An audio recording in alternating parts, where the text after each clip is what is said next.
ask you about shipping containers, what would you know?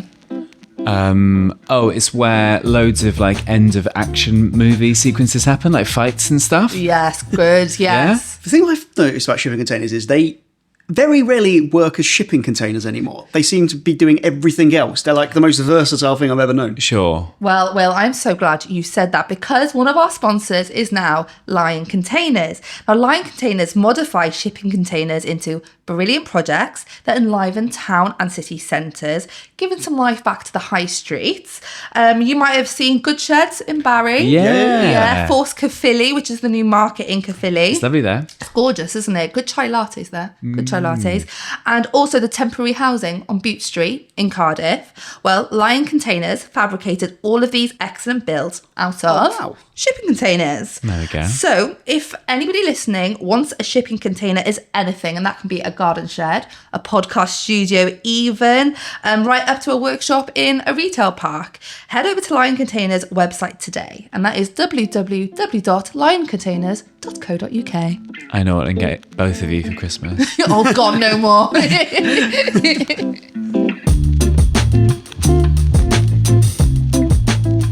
Welcome to another episode of Four Whales, Sea Whales with me, Robin Morgan. Me, Mel Owen. And me, Will Haywood. And welcome back, Mel. Thank you She's so much. back in the game. She's back. Back with my boys. Do you know what? I listened to the last episode. I mean, to start with, I'd like to clear up a few things.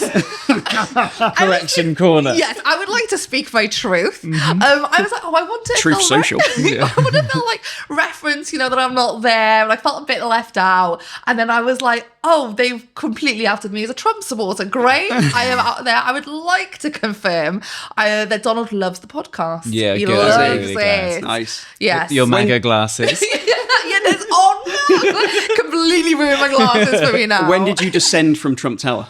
Oh gosh, you know what? Like on one of those fireman poles, just all the way down.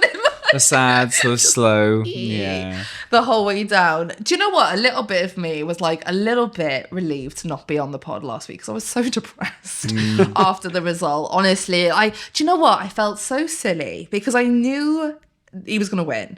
But the night before, and I had a little phone call with my mum, and she was like, just imagine if we wake up tomorrow and the most powerful ruler in the West is a black woman. Imagine. And I was like, oh, and it felt like Christmas Eve where like I might wake up tomorrow morning. It's happened. Yeah. And I set my alarm for 3 a.m. and I woke up and I was like, never mind. Yeah. Except Santa had come down the chimney and built a wall. Just build a wall, couldn't get Breaks up. up the chimney. I hope he breaks it up after he's gone back up in my bloody living room. But no, so that was a week, the week that was. It was quite funny because I was speaking to somebody, I was at work thing last week, and somebody said, I was like, black women just, we're never just allowed to get ahead, and every time we nearly do, the universe puts us back in our place. And this did come from a good place. He went, well, I suppose it's Kemi Badenoch now. And I was like, that's not doing what you think it is. That is, I was like, not her. I mean, we'll have a bigger chat about that at another time. But yeah, last week was a difficult week, but we're back. And I'm so glad to be here. Nice to have you back, mate. Thank you. It feels right. We actually had that. I realised we had your chair pulled out. Like it wasn't even tucked into the thing. We had that chair like just pulled removed. Did we empty chair Mel? We did. Just keep referring, Mel, what do you think? Oh yeah, she can't be asked to be here. Eventually, we'll get cutouts, I think. Or when we miss an episode, we'll just get cutouts. 100%. That'd be fun. But it's nice to be back with you guys. It's lovely to have you back. Thank you. I've had more lovely comments on socials about this as well. Another one on the train. What have you had? That they love listening to the podcast. The HS2 discussion apparently was very illuminating for people. People had no idea about the funding and that we should have should get money about that.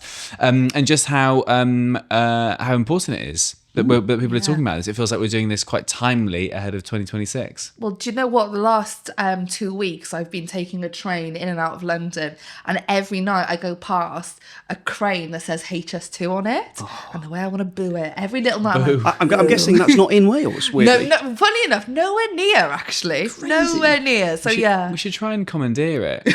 If it's an England and Wales product, let's try and... Shall we? Yeah. We've got 5% of that crane. Yeah. We want the hook.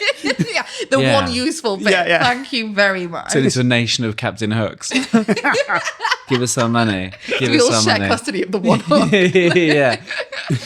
I'd like that. It could be a symbol, right? Yeah. Well, Welsh rugby team need a new symbol. Maybe it can be a hook. Yeah. What else have you done, Rob? I got back from Manchester this morning from the MTV European Music Awards. Nice. Well, I've been writing. Because normally that takes you to quite exotic places, doesn't it? In the past, I've been to Seville, I've been to Düsseldorf, I've been to Budapest. This year, Manchester. What's that song? Is that Coronation Street? Yeah, it is. Yeah. Yeah. I was there like, what a banger. Don't you listen to Oasis? Yeah. Oh, man. They love Oasis there, man. They do love They love them. Oasis. No, it was good fun. It was a nice weekend. Got to meet some celebrities. I shamefully did not get LL Cool J to subscribe to the podcast, but maybe he will one day. Nice. What is he like? He's really cool. I mean, like it said in the name. There's I can't remember which Welsh comic LL it Cool J was. is really cool. Yeah, he exactly. was. Yeah, It was an old. It's a Welsh comic. I don't know who it is, shamefully, but in Wales, apparently he's pronounced Cool J, which I've always really enjoyed as a joke. It's not my joke. It's someone's joke. I don't know who it is. Yeah. I love that. But yeah, any celebrity gossip. Maybe when we do a live show eventually of this, I can any celebrity gossip. I will happily. Oh, divulge. Throw out. We have Nice. got to do a live show because you can just say whatever the hell you like on a live show. Yes, exactly. That'd be fun. Yeah, if yeah. people would like us to do a live show, maybe get in touch and tell us we should do that because obviously, that's a possibility. Yeah, 100%. I mean, talking to people who say whatever the fuck they like. Oh, Guess what I did on Friday? go on. Was it better than the EMAs? It was. It was probably less diverse. I think I know where this is going. Was it like the anti-European Music Awards? Yes, they've taken back control of music. Sure, I was at the Reform conference. They held the their Wales Gammon conference. Music Awards. There we go. The GMAs. Yeah, I'm going to tell you all about it. I spoke to lots of people. I spoke to lots of members. I also spoke to the ever charming Lee Anderson. And You got Lee. I got Lee. It does sound like an STI. And I also interviewed many people's Lord and Saviour, Nigel Farage. So let's talk about it.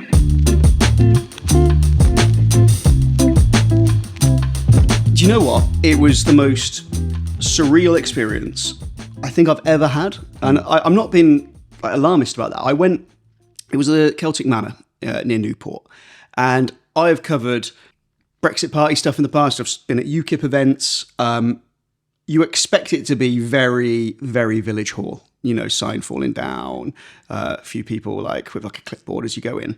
The money that was in it, in terms of how they produced it and the professionalism of how it was portrayed, was pretty astounding. Like, I would say the photographer I went with from Hayman Media, Rob, estimated about 1,000. I thought it was a bit less. I thought it was about 700, 800 in total.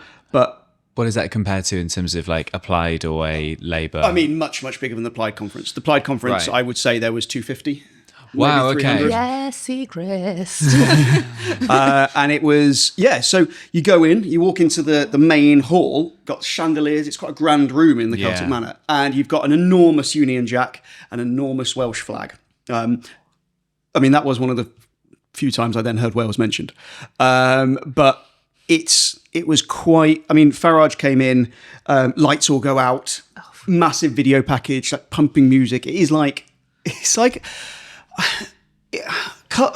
Like at the boxing when Anthony Joshua comes out, Yeah, and it's yeah. like da, da, and all the like lights and the fires going up. Put down. Farage was in a robe, Oh God, it's some shorts.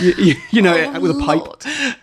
Do you remember what his entrance music was? I don't remember his entrance music. That's really bad. I've got it recorded. I'll be able to check maybe in our break. But it was quite an experience. And my overwhelming thought was he stood there, delivered a very stirring for the people who were there oration, no notes, no prompt. Just, I mean, he only just got back from the US. It was seemingly off the cuff. I mean, I say off the cuff. They have a few things which they say again and again and again. It was so on message. It was so, this is bad, we are the answer. This is bad, Right. we are the answer. And the response from people in the room. Now, bear in mind, these are supporters. You don't go to a Reform conference unless you're a supporter of Reform or a journalist. It was so much energy in there. My first thought was, I don't think the other parties in Wales realise what they're up against and what trouble they're in. Right. Yeah. I fully believe what you're saying in terms of the other parties not realising, and that scares me because the the general election, that result should have sent shockwaves throughout the rest of the political establishment. Like, you're there watching on the night, Reform coming in second, literally everywhere. Yeah. And I just don't feel like there's enough being done about that. Like, they do, when it comes to the Senedd elections, they're going to have proportional representation, which is going to give them a foot up. And they are going to capitalise on this. And this only would have oxygenated them so much more. And I really, really feel like Plaid and the Conservatives and Labour are not taking this seriously enough. Yeah, they're aiming for what? Farage said he wants to get 15 to 17 seats. Yeah, I mean, there's polling coming that suggests they could be up to like 20, 25 seats. So could they be the official opposition if all goes well for them? They could be the official opposition if, for instance, Plaid and Labour had a coalition. So if those two are both ahead, Plaid would Reform would then be the opposition. So it is, I mean, you were right about the amount of places they came second. There's 32 constituency seats in Westminster from Wales, and they came second in 13 of them. So definitely they nearly won. Yeah. It was a matter of 1,000 votes. They were just behind the Conservative vote share, but in one of the seats they didn't stand a candidate. If they had stood a candidate there, they'd probably got more votes than the Tories in the general election, which is Is this going to be a complete Tory wipeout? Because of the Senedd system, a wipeout is really unlikely in the Senedd because it's proportional representation. They use a thing called the D'Hondt system. Now, I'm not going to go into that now because I want listeners to stay.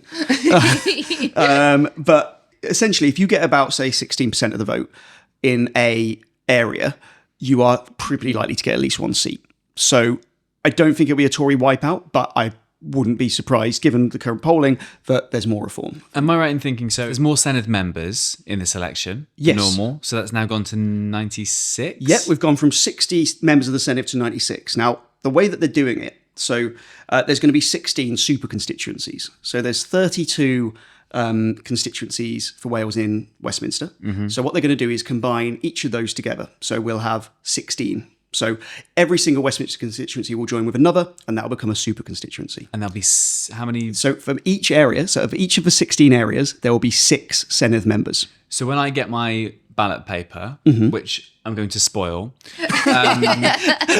because I'm nothing if not impartial. When I get my ballot paper, right, Will Hayman on it. yeah. Will for PM. I don't understand this. When I get my ballot paper, there'll be, and is it the numbering? I have to choose my top 6.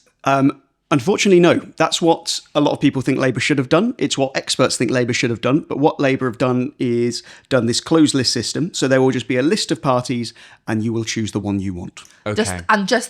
We talked about this a few weeks ago, didn't we? Where they're not the name of the person. No. It's just the party. And that obviously then removes the possibility of somebody to go, oh, I like that. Local. Yeah.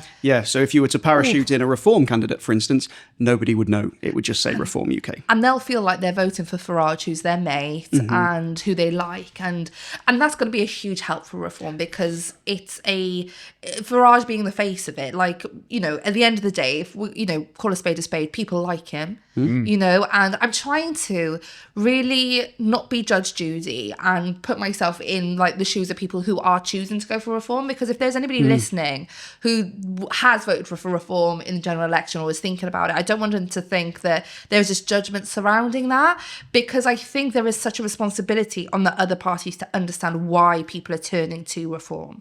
And I think there will be very few people who agree with the shoot people in small boats and all of that nonsense, but also feel disenfranchised. And I want to make aware that I actually put the blame on the Tories and Labour for that, and I'm not judging those people who are through gritted teeth going that way. I think sometimes that judgment that they might feel then pushes them more into this kind of, there's only one party that understands me. It's us and them. Yeah, isn't it? 100%. Like pushing anything underground only fortifies it at the end of the day. And I think judging those people, and I think we saw this during the Brexit vote, making people feel stupid for voting one way does not embarrass them out of doing it. Sure. And it actually doesn't help the conversation at all. I mean, the Brexit thing is interesting, right? Because in 2026, it'll be 10 years since the Brexit vote, where, as the UKIP as a party was a little bit shonky then, wasn't it? Shonky. What a word. Thank you. I think it was, things like signs falling down and things like that. So whereas 10 years of more political experience, they've obviously got a lot more money now. I would love to know where that money's coming from. Is that public? No, because Reform is a private company. Yes, that's owned what I by thought. Nigel Farage. I think you both made amazing points there. So, So good. I think the first one to say is there has been a very right wing. You can call them far right. I think there's an argument when you look at some of their policies, you can make that argument that they are. But there has been a very right wing option available for voters in the UK for a very, very long time. Remember when Nick Griffin was on Question Time and that was a really, really big deal? The reason why the UKIPs and the BNPs of this world didn't, and National Fronts before, weren't gaining ground 20 years ago like they are now is because people's lives were better. So ultimately, there is always going to be a threat from the right, like the extreme right. But that threat is only able to catch light if people's lives aren't as good as they would like them to be, and if they don't feel that there's credible options in the existing parties. So when the system stops working for people, that's when they go, right, okay, where else can I look? And I think that was what struck me most about the conference. And Mel, when you were saying that we can't just judge people out of a position we disagree with, I think that's been one of the major, major problems with how people have dealt with Reform. And I think how they dealt with Trump. Yeah. Because if you say to someone, you're an idiot, why are you doing that? You've completely, you've instantly alienated them from your whole point of view. And I think one of the points I wanted to make was I wanted to speak to people at the conference, not members of the party in terms of people who are high up in the party, but people who are just everyday people in Wales who want to understand why, and I want to understand why they're voting for Reform. So I actually did some videos with some people, which we'll go through. So the first person that I want to introduce you to is Pam from Buffrood in Paris. Okay, so she was there with her daughter, who was from Pontypridd. And Pam, I noticed because she'd made her own Nigel Farage necklace and rosette. So I went over to have a chat with her and asked her straight up, why are you supporting Reform? And this is what she said. What is it about Reform that's won you over? It's the changes in the way the culture is, really, the way the family is, the kindness and for my great-grandchildren, that's why I'm voting for Reform, more than for me, which I probably never see the benefits if they get in. For a lot of people in rural Wales, it's loneliness. Okay, and do you think Reform will improve that? I do. I think it feels more like sort of family values, really, and caring about other people. Is there something specific you think they'd do? But yeah, if they were to come in the Senedd election in 2026, what do you think they'd do differently which would make a difference? I think they might look more at communities. I think that's what Nigel's doing in Captain, where I've got another daughter who's one of his constituents, and how they're sort of helping the elderly that can't afford their fuel now. I mean, they're specifically doing that in that area. So she talks there about loneliness, doesn't she? But what she's really talking about is community. And I mean, not many politicians can run on a platform of we're not going to make you feel lonely, but I think what they've made her do is feel hopeful. Do you agree? I mean, are you guys hopeful for the future? Do you feel hopeful at the moment? Yes. But yeah. I'm an incredibly optimistic person. Thank goodness you're here. Yeah. But also, I am a very privileged person. Mm-hmm. Generally, I tick a lot of boxes from a term of privilege. So maybe I can afford to be optimistic. Yeah. So, but I completely understand what she's saying in terms of hope, and she want if she didn't have the rosette, which I wish she didn't. If she didn't have the rosette and she was talking about hope and family and community, and she was a Labour supporter, she hasn't really aligned herself to a party with those kind of messages, is she? I want things to be better for my grandchildren. That's not a Reform policy. We're going to make everything better for Tiny Tim and little Jessie. Do you know what, right? I love the Muppets Christmas Carol so much that all I thought was that little Kermit. Yeah, absolutely. Best film ever. I will take no notes. Yeah, absolutely. Yeah. So no, I think what she's saying is legitimate. Whether or not Reform and Nigel Farage is as you said, is in the interview, is he going to do that? I don't know. In Clacton, where she's got her other daughter and they're looking after elderly people, is that the Reform Council doing that, or is that? Well, he's barely been there. Is that pre-existing? Yeah, totally. I saw an interview with him said, "Well, I bought a house in Clacton. I've just completed on a house. What more do you want me to do?" What I found difficult about watching that was the first thing she said is the cultural changes. Yeah. And I think we all know what she means. And as somebody who from actually nothing to do with reform, but from some being the caveat, Welsh nationalist groups telling them that me and my type are taking something away from their culture. And have you experienced that? Yeah. I got it in August to the point where I woke up to a tirade of DMs on Twitter to the point where they were like, "We know where she lives." Oh my God. This like, yeah. Like, the police had to kind of go away and deal with some of them. And, and I get that more. And I will say this from Welsh nationalists than I do from right wing or Reform, UKIP, Brexit Party voters. So I know when somebody says it's the cultural changes, we know what they mean. And it's because of certain things that are happening, we've been led to believe that equality or somebody else's advancement takes away from them. Yeah. And that, that's really difficult to hear. That is really, really difficult to hear but also I want to know, and not in a horrible way, I genuinely would want to know what she feels has been taken away from her culturally that Farage can fix. Yeah. And if it's, well, you can't make jokes anymore, then, that's on you. But I do wonder what culturally, because when that happened to me in the summer, I did feel like, what have I taken away from other Welsh people that they feel like this has gone a step too far? But one thing I wanted to draw on that was her mentioning the fuel and old people not being able to afford their fuel anymore. That is the exact reflection of what people were saying in America with Trump. And saying, I don't like him, I think he's a bit of a dick, but I can't afford fuel. Yeah. And I could when he was last in power. And I thought, oh my gosh, that is a mirror image of what was being said in the US last week. It's good old days. They want to go back to the good old days in their minds. Yeah. And as you said, it's exactly the same with Trump. It's Make America Great Again. Yeah. It's sunlit uplands. But everybody wants to scream though, it's not my bloody generation that drove the economy into the ground, is it? But okay, let's go back to your time before you burn it all. And I think it's that thing, isn't it? Like you can listen to what she's saying and you think, and it's kind of come back to what you said earlier, that I think I can totally see how she's got there. She lives in rural Wales, so if you live in rural Wales, your travel links are terrible. Your internet's slow. Young people are leaving to find work, which means your communities are just getting less and less vibrant. People are having to move away. They can't afford to buy houses there. High streets where you used to interact with people are on their knees. And we discussed that a few weeks ago, didn't we? With talking about business rates and stuff like that. And the fact is, all of those failings are real failings that have happened. And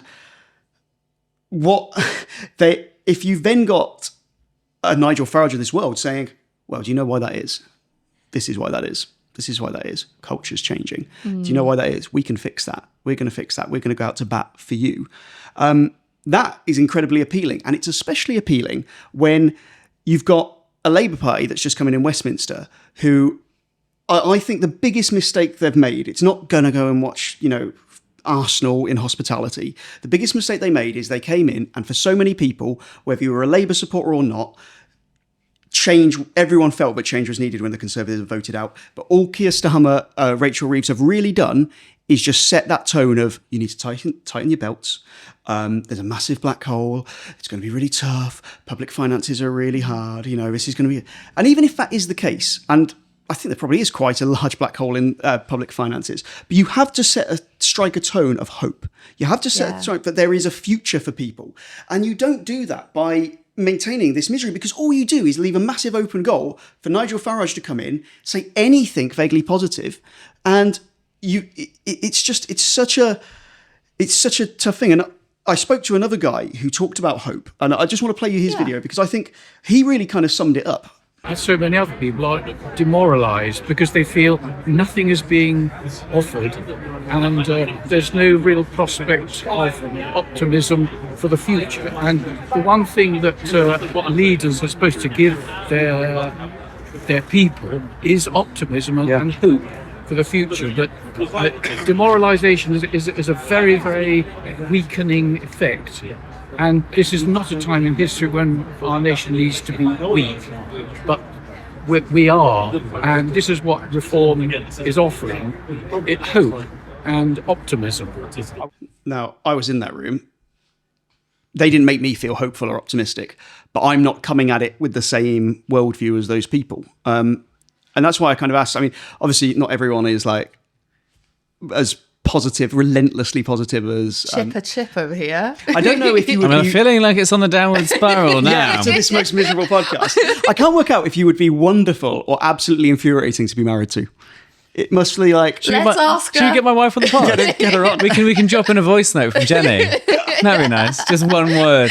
Yeah, confirmation, one way or the other. Just either ding or sum up my marriage. It just says, let it end. Yeah. Absolutely. Is this how she tells you that she's going to break up with me? You find out live on the I've pod. got a video here. Your kids just in the back with their bags. I mean, did you guys feel hopeful when the Conservatives were voted out and Labour came in? Was that a source of hope for you? Not particularly, on the basis of Keir Starmer did not say a single thing that was proactive about what he would do. And so I couldn't feel hopeful about anything. Do you know what I mean? I was like, hoping that there would be certain things, but I had to think of what they could be. And like you say, Will, having them come in, they've gone, okay, these are all the negative things. And they've kind of carried on because of what the Tories have left us, what they like. And I'm like, yeah, but you're now in power, and you now have a responsibility. And I don't discredit the fact they've inherited a shit show. But at the same time, give us a little bit. Just give us some kind of idea of where you're going. I think also don't patronise the public. Kind of go, right, over the next 4 years, this is where we want to get to. And it is going to be tough right now. But I promise you, if we do this, then step 2 is that. And step 3 is this. And they have the ability to do that. And the messaging has just been nearly negative non-stop. 100%. Yeah, exactly. If you're a big part of leadership is bringing people along with you, isn't it? It's not just saying we make the tough decisions. The tough decisions are fucking shit. If you're a parent and you're struggling financially at Christmas, the kids don't wander down in the morning and you go to them, we've got a big black hole in our finances, things are going to be really tough. You make it as good as you possibly can, don't you? You give out a happy or at least a positive demeanour instead of just this relentless... Oh, God. I mean, even with the Welsh NHS, we might be able to get the waiting list down by 10%. Well, 3 years ago, you said they'd be gone by this point. So, the 2-year waits would be gone anyway. Yeah.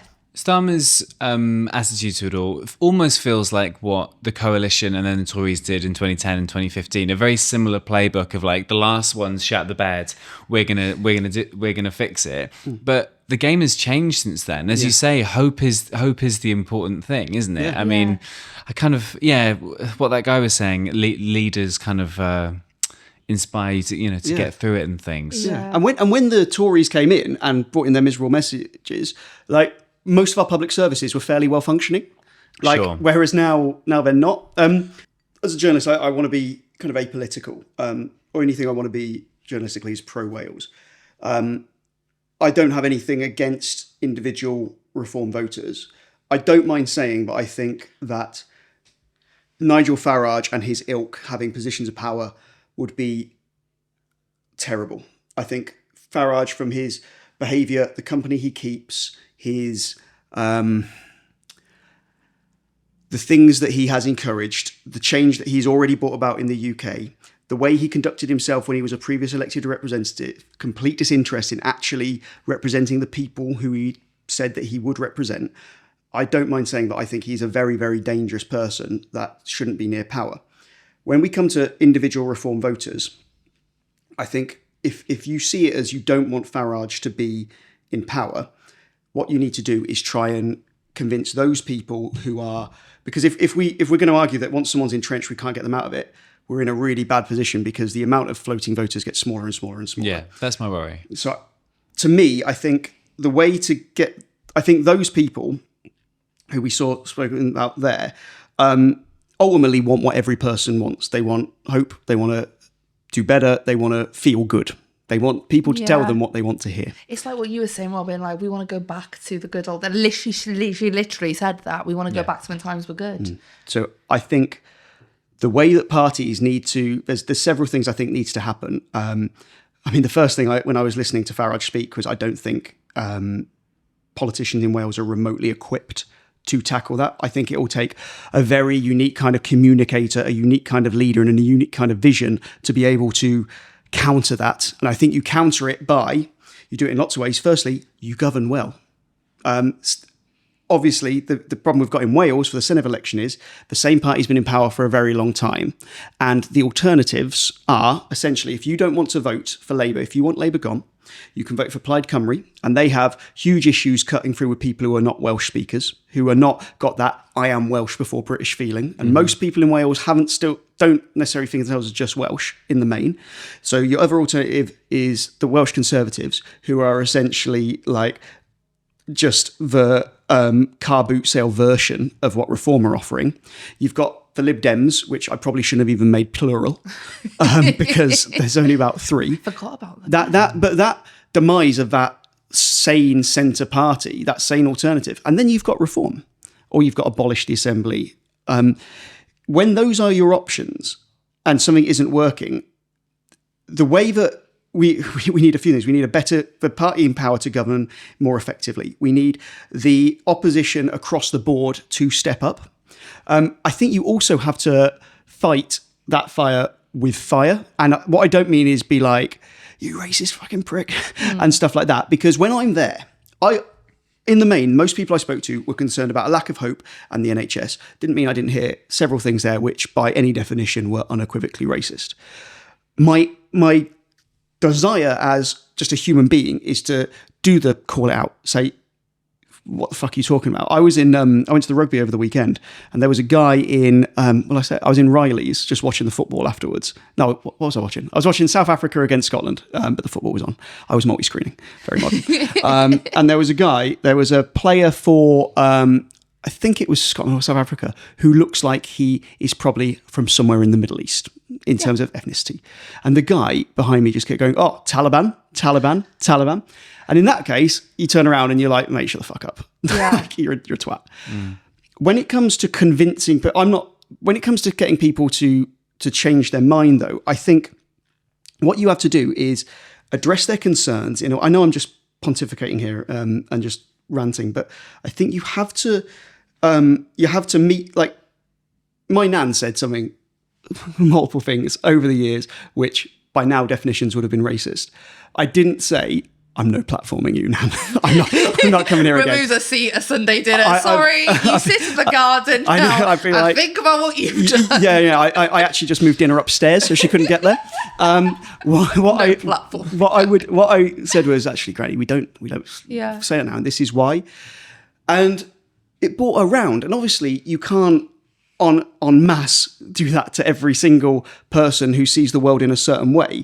But if you have a combination of tackling their legitimately held grievances, which some of what they've complained about is completely legitimate, if you have credible alternatives which are not maniacs, and the issue we've got is so many of our dialogues now happen on social media, which will punish you if you try and have nuance and shades of grey. Yeah. You are rewarded completely by just being like, about everything. And it's so hard to do it. And my feeling of hopelessness comes from, I don't know whether we are equipped to tackle what is coming, what is here. You're so right about there being virtually no nuance, because I think there is such a valid argument to go, do you know what? Someone can recognise that immigration is a positive thing, but that open borders cannot logistically work. I think that is a very valid argument. I could not agree with you more on that. That's brilliant. Thank you. But the thing is, you have to pick a camp now. And the problem is that by saying that sometimes you go, I'd love open borders, but logistically it can't work. You go, well, sorry, do you vote for UKIP then? Yeah. No, you can think that within and be reasonable and be rational. And the problem is we've got so tribal that you now you're boxed into one or the other, and we've just lost that ability for nuance. And that really scares me. And I think you're so right that we're not ready for what's coming. And if Reform do as well as realistically they could, do we have the talent in the other parties in the Senedd to counteract that? Fearfully, I really don't think we do. Like you said, we're going to rely on Labour. Is a Lynette Morgan going to be able to stand up to that? So far, and I'll give her a chance, but it's not looking hopeful. Andrew R.T. Davis, I mean, I'm not going to waste my time. You know, he wants to join the bandwagon.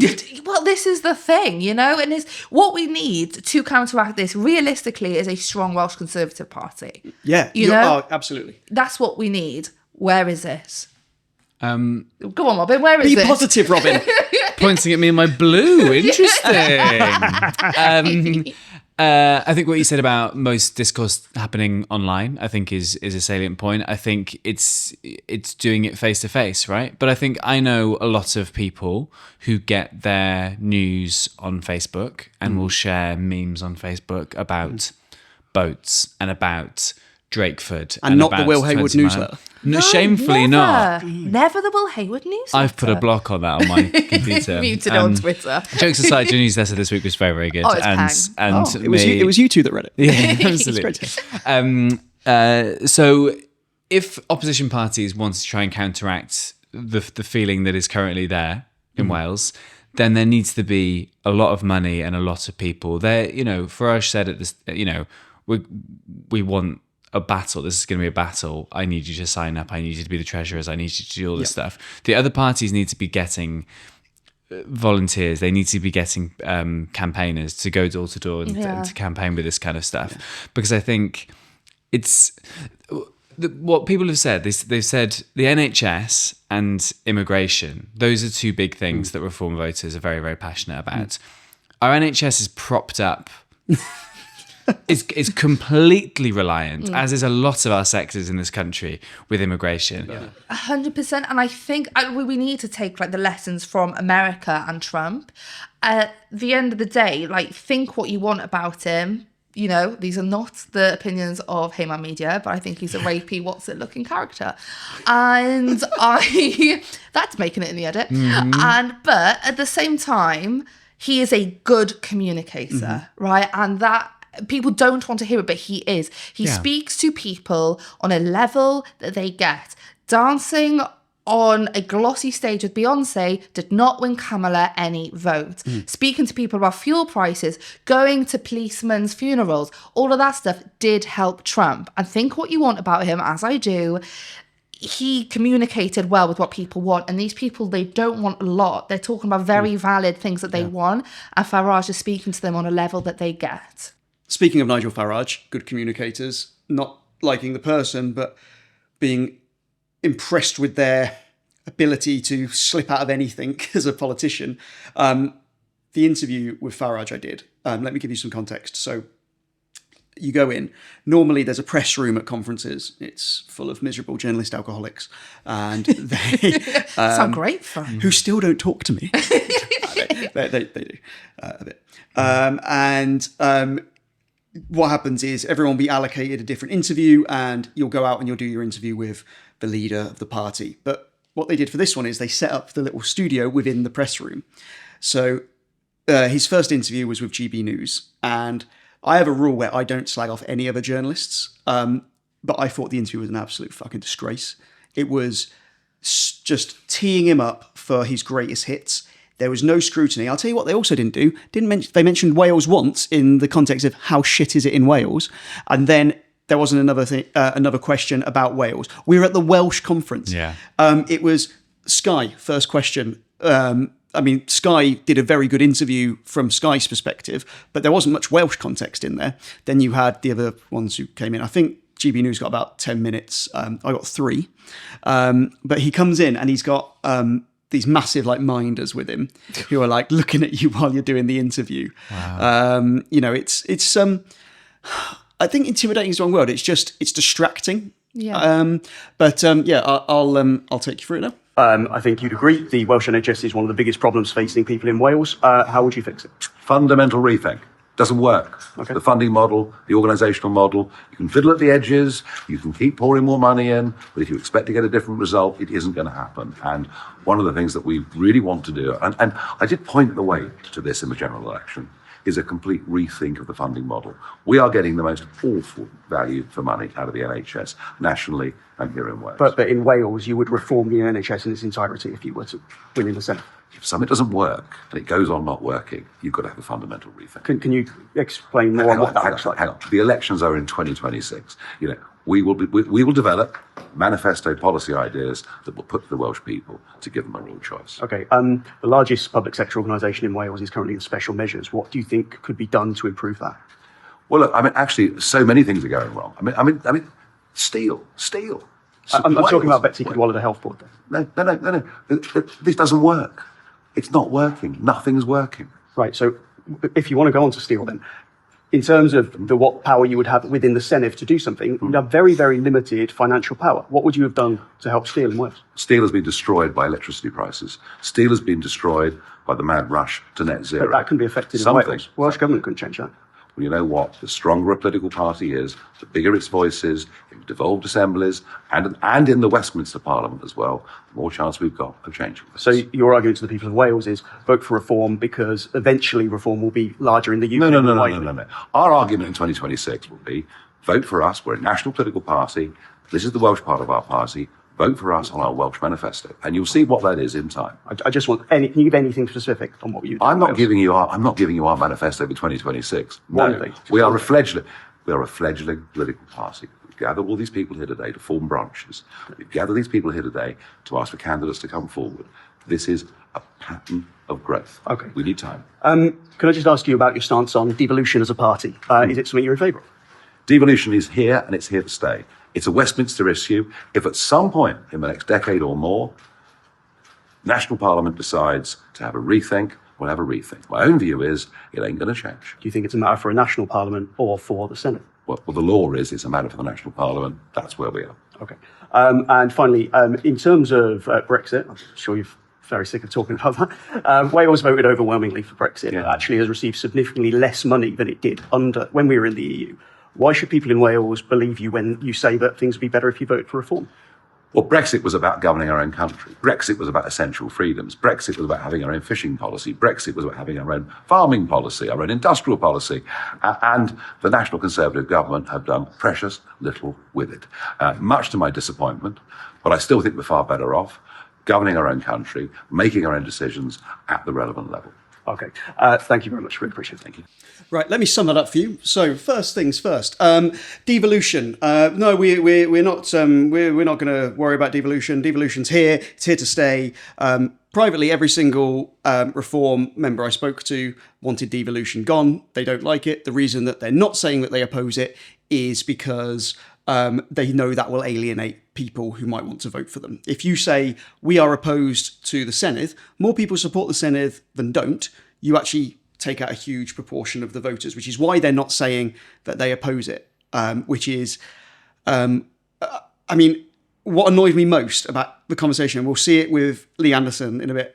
Almost everyone I spoke to, when I said, do you support devolution? He goes, well, it's going to be really good for us because if we manage to win 20 Senedd members, that gives us a lot of more paid officials. That gives us money that we can use as a launch pad to future elections. None of it even enters their mind of, how does this work for Wales? Would this be good for Wales? Do people of Wales deserve a chance to manage their own affairs? Did Wales not vote twice in a referendum, which apparently it's very important to respect the result of? But no. The only thing that entered their head on the merits of devolution is whether it will benefit their party. And I think that is so incredibly insightful into their mindset. It feels like a springboard. That's what they want it for, right? Yeah, because it works for them. Just like the European Parliament. Yeah. Do you know, that was really interesting. And I wasn't expecting that to be his answer on devolution. Where it was like, it's here to stay. I think that is really enlightening because if that's what Farage is saying, then that's Reform's policy on it. Their devolution is not going anywhere. Last week, the Welsh Conservatives rejected a candidate for chairman who stood on a should we have a vote on devolution again ballot. You know, so clearly all of those parties who you'd expect to kind of be questioning it are just, even Andrew RT literally last week came out and said this argument is 20 years too late.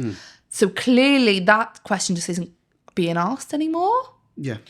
Did you also notice that there's no detail on policy? Oh, yeah, nothing. When we talk about how we counter these people, I think what journalists have a responsibility to do is not just calling out the racism, what they really need to do is get into detail and hold them to the same standards. Do you remember when we spoke about the plighted leader a few weeks ago when we said, well, they haven't got any idea how they're going to fix the NHS? Nigel Farage says we need a complete rethink. And when you say, well, what does that mean? He says, I'm not going to tell you our manifesto. Their only policy when it comes to the NHS is we're going to do stuff differently. Yeah. That isn't a policy. If they are acting like a mainstream party about to either to become the opposition or about to try and be the main party, and they've got the money to be doing it by the sounds of the conference, and they're operating in a slick way, then they need to be scrutinised as if they're one of the big parties 100%. because they are one of the big parties now. Yeah. So it's not that easy to get sit down time with Farage. Whatever you think about him, Reform know that he is the person that all the journalists there have come to speak to. But if you shop around a bit in the corridors of the Celtic Manor during the conference, you can find a lesser spotted Lee Anderson. Oh. And the content is superb. First thing I just wanted to ask is, where do you stand personally on devolution? I'm not a fan, if I'm honest. I think it's been a disaster for Wales, it's been a disaster for Scotland. Locally in England, we've seen the new mayoral areas set up. I think that's a disaster as well. It's another layer of local government in England. It's more busybodies, more talentless politicians getting involved, meddling in local finances. I think it's absolutely rubbish, and it's costing the public a fortune, and nothing gets done. So is that Reform stance? No. You just asked me my opinion. Yeah, no, that's why I thought you also are a part of Reform. That's just my opinion. What's the party stance? Well, we're going to make, it's got benefits, the evolution, especially in Wales and in Scotland. We've got Senedd elections in 18 months' time in Wales. We are going to win seats. We're going to win lots of seats. Okay. We're going to win seats in Scotland as well, so we can use that to our advantage. One of the things people are most frustrated about is how bad the state of the Welsh NHS is. Yes. What would Reform do differently to fix it? Well, stop the waste for a start. I mean, the Labour Party in England keeps saying that Wales is a blueprint for success. It's not. It's absolutely. It's a disaster. Yeah. There's so much waste in the NHS, not just in Wales, throughout the UK as well. We need to. Specifically, I mean, there's hundreds of thousands of people on waiting lists. Do you think just reducing waste will tackle this? No, we need to use the private sector as well. We need to use the private sector a hell of a lot more and get rid of the waiting list. People aren't bothered, where they have their treatment. If they're in pain and they need an operation, they want to get that sorted out straight away. They're not bothered if that's a private hospital or an NHS hospital. Yes. Pay attention, young man. We're going to cut all this waste out in NHS and spend it on frontline care. Which waste? Waste? You want me to give you some examples? I'd love you to. Okay, let me give you an example of Kingsmill Hospital, right? A PFI deal. My hospital in my No, I'm talking about Wales. Where I was born. I'm just giving you an example. But it's a different NHS. Yeah, well, I'm giving an example of waste within the NHS. But I'm talking about Wales. Okay, procurement. Procurement's massive, especially in Wales, where they're buying stuff. We know they're buying stuff for the hospitals in Wales. They can get it a lot cheaper elsewhere. Right. As simple as that. That's just one way you can make savings. The diversity roles that they're creating now in Wales and the NHS, absolute nonsense. Advertising jobs, 60, 70, 80 grand for somebody who's going to fly a rainbow over the local hospital. Get rid of these people. Make some common sense. Make these people that's running these hospital trusts accountable for every single penny. Okay. Are there any particular hospitals in Wales I'm concerned? I don't know. Do you know any hospitals in Wales? No, I only know the one in Wrexham because I visited there many, many times. I think it's called Wrexham General Hospital. Is it Wrexham Mail? You're trying to catch me out now. I'm not trying to catch you out. You're trying to make me look ignorant. I'm not trying to make you look ignorant. But no, I've been to that hospital many times when my son was in there for about 2 weeks. It's a great hospital. But, this is not a problem that's just in Wales. It's all over the UK where there's waste in every single hospital trust. You know this. Well, what I'm saying is the Welsh NHS and the English NHS are different. I'm trying to work out what they're all different. The Welsh NHS is awful. Yeah, I mean, so what I'm trying to do is ask you specifically the English one's not much better. What concerns you about the Welsh NHS specifically. It's waste, it's the waiting times. We've got Welsh people now travelling to England for treatment. That's incredible. Okay, just to be clear, the Welsh NHS waiting lists are hundreds of thousands of people. Yeah. And you're going to change procurement and cut waste, and how long will that take to sort out those waiting lists? I don't know. Do you know? Well, you're running for office, I'm not. No, I'm not running for office in here. Your party is. No. We're running for the Senedd elections in 18 if you were to listen, you're not paying attention, are you? You're trying to catch me. You're not paying attention. The NHS can be run much better. It will be run much better with a reform government.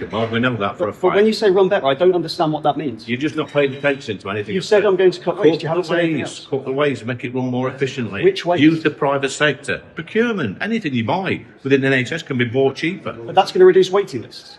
Well, of course it is, because you can use that money to employ more people. Right. So how much would you save? I've no idea. But you're running for office. Like your party's running to run the Welsh NHS, but you don't know how. It's going to be millions and millions of pounds. We know that for a fact. I mean, look at the money we're spaffing on the NHS. But the Welsh NHS is £10 billion. Yeah, even if you spend 200 million, it's 2%. 2% what? It's 2% of the Welsh NHS budget. Is it? Yes. Okay. 200 billion is 2% of 10 billion. I'll repeat again what I've just said already. Right. There's millions and millions of pounds being wasted in the NHS, not just in Wales, but in England and in Scotland as well. Okay. So that stop the silly diversity roles, run things better, use the private sector. I'm giving you all the sensible policies here, which we'd implement straight away. Well, young man, what do you have to say for yourself? I don't know. I want to ring my dad.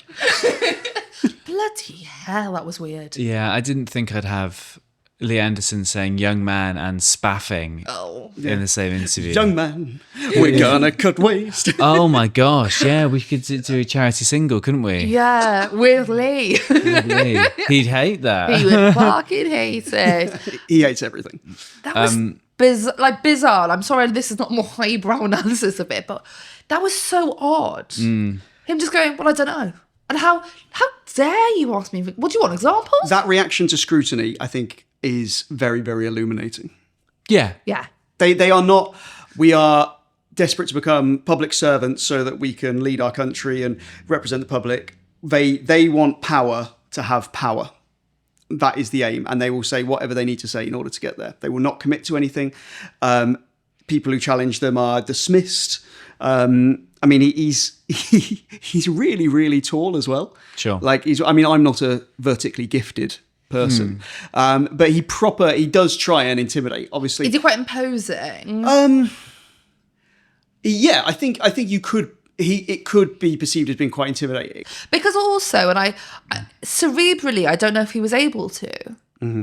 No. Yeah. With respect. Yeah. Yeah, I think. I don't think you need to add that in there. There was no respect there. I think, well, going all the way back to what we said at the start of this pod about the fact that local MSs won't be on the ballot. It will just be the parties when we come to 2026. I think this is where Labour have shot themselves in the foot so much, because you speak to Farage, you speak to Anderson, they haven't got a clue about Wales. I asked him there, any Welsh hospital in particular, couldn't even name one. Well, I mean, he took a part at Wrexham General Hospital. Yeah. I think it's called Wrexham General I think it's called a General Hospital. Nigel Farage, when I asked him, Wales's largest public sector organisation is in special measures. He didn't know what it was. He tried to turn it on round to steel. It's Betsy Cadwallader Health Boys, which has been in special measures for about 10 years. These people are not of Wales. The best thing that the parties could do is say these people are not from here, and in a way it'd be hilarious if Reform didn't get in because people thought they were foreign. Yeah, imagine. But that is something they need to hammer. These people are not Wales. They do not represent Wales. But the problem is a huge part of Wales see themselves as British. And that isn't a problem in and of itself. No, that's valid. If you ask me how I define myself, I'd probably say British. I'd say British. But it makes it harder to speak to those people from a Welsh perspective, I think. Yeah, and that, I mean, obviously we're not going to be able to answer this on this epic length podcast today. It is long. If you're still with us, you are. Oh, thank you. Thanks, Dad. Yeah, 1.5 speed is your friend, I think. Yeah, 100%. But like, there is a wider question, and hopefully we can come back to it another time, of how Welsh people feel about Wales generally. Like, do they feel Welsh? What does that even mean now? Yeah. And, you know, and we were allowed to have different pockets of communities who feel very different, because that we would have that in every country. Yeah. People could message in, actually. It'd be interesting to hear readers' views on, like, their identity. Like, do they identify as Welsh and stuff? I'm guessing if you're listening to For Wales, See Wales, you're not going to say, I'm an English nationalist. Yeah. Yeah. Although, we've got a single subscriber from a city in Montenegro. We've got a single follower. Yeah. Brilliant. Thank you so much. I think that's where the Reform money comes from, though. I think that. They're just seeing to see whether they'll ever give me an interview Yeah, again. not with Big the word time. Negro in it, they wouldn't.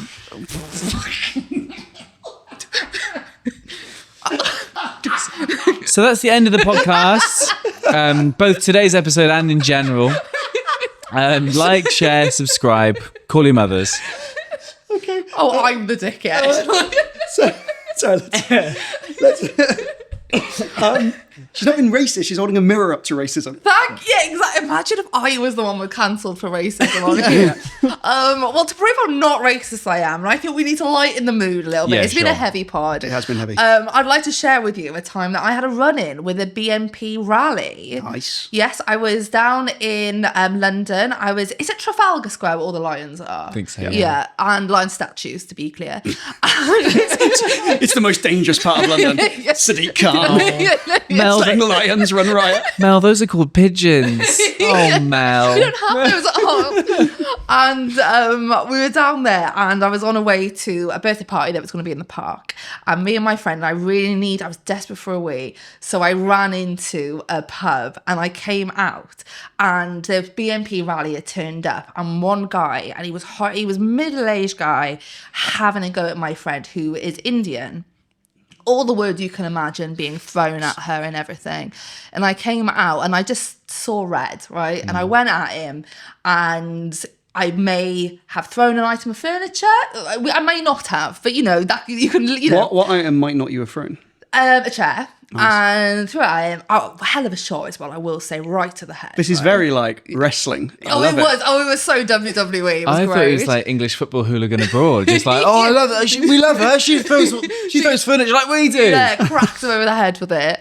And the whole time, because we were on our way to a birthday party that was Monopoly themed, I did this dressed as the Monopoly Man. And there is a photo of me somewhere on the Daily Mail of me from the back, thank God, doing this, dressed as the Monopoly Man. This isn't. Why the hell didn't we lead with this? Why did we lead with the journalism? I love this so much. Yeah, it was years ago. It was when the BNP was still relevant. But there was a point where we walked away, shit, we're dressed as the Monopoly characters. Yeah. I was dressed as, I had a tash, I had everything. Did you have to go directly to jail? Yes, Very good. just took myself. That was Very lovely. good. That was I lovely. love it when the comedians laugh. Yeah. So that's my run-in. That's my run-in with the BNP. Love it. And I mean, they kind of stopped being on TV after that. So I don't want to give myself the credit for But how that. confused would you be? The Monopoly Man started beating you up. Defending the rights of people of colour, throwing I mean, chairs. it must have, from afar, it must have looked like capitalism was literally beating someone up. Yes, literally. Yeah. See, if you'd managed to hit 2 more, you could have built hotels on them. Oh, he's on a roll now. He is on a We've roll. encouraged this. On a roll. Let's Let's stop. end the pod. Too many puns. Okay. Guys, I mean, people have literally aged over the course of how long this pod has been. Mm-hmm. But normally at this point, we would do a really needy appeal for sponsors. But as you heard at the start of the show, we are now a sponsored podcast. Hey, baby. We're taken. This is no longer a hobby. Fantastic. Cool. So thanks so much, guys. Did I enjoy it? I felt like we touched on some really important stuff and had some good conversations. Yeah. Do you feel optimistic? No, but I'm glad I was here with you guys to talk about it. I think I might get vicarious optimism from you, Robin. Yeah. I think you're so optimistic. There's 18 months. Be the change you want to see, right? Yeah, and I feel like, and I'm not gassing us up, but I do feel like we're doing our little bit just to break through the bullshit as well, because I think that's a really big part of it. Yeah. And I hope that some people listening might see that, I would say. Yeah. If you want to fund hope, we would take more sponsors. Oh, we actually will. Yeah. Absolutely. We're taken, but we're whores. My kind of man. Amazing. My name's Will Hayward. You can get more pontificating like you heard from me in this podcast on my newsletter, which is called the Will Hayward Newsletter. My name's Robin Morgan. I'm a stand-up comedian. You can find me online. I'm currently on tour. I have 1 Welsh date left in Cardiff in February. See you there? See you there. And, oh God, I'm sweating. And my name is Mel Owen. I am a comedian, and you can find me online at Mel Owen Comedy, basically everywhere. Amazing. Cheers, guys. See you next week. Bye.